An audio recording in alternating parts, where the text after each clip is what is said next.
Wat is in jou speserykas? Hier sit 'n paar voorbeelde wat uit 'n speserykas gekom het. Ek dink dis een van die goed in jou huis wat so vol raak op 'n stadium dat jy eintlik nie meer weet wat daar aangaan binne die speserykas nie. Speserye is natuurlik daar om geur aan kos te verleen. En speserye kan soveel verskillende applikasies hê. Een wat ons seker almal ken, 'n ou staatmaker, iets wat in jou kas is. Ek hou van 'n heel spesery waar ek kan. Heel speserye wat jy self kan maal, natuurlik altyd die beste, want dit behou sy geur die maklikste.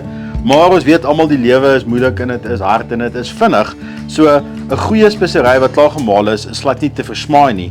Maak net seker jy koop dit in 'n klein hoeveelheid. Hoe groter hoeveelheid speserye jy koop, hoe vinniger gaan die speserye verslaan. Iets soos 'n aftreksel. Hierdie is 'n beesaftreksel.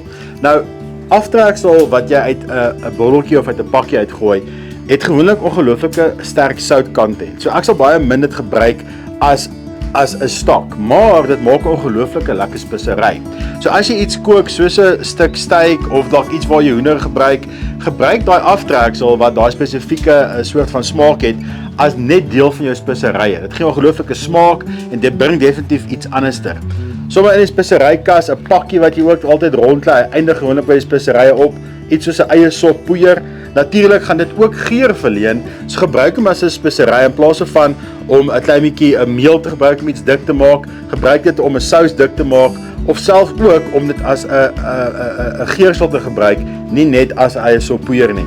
So speserye is so ongelooflik, daar's so baie. Ons gaan nooit oor al die speserye kan praat nie. Maar ja, wat is aan julle speserykas? Wat is iets wat jy glad nie meer sonder kan lewe nie en wat is iets wat nog nooit in jou speserykas was nie?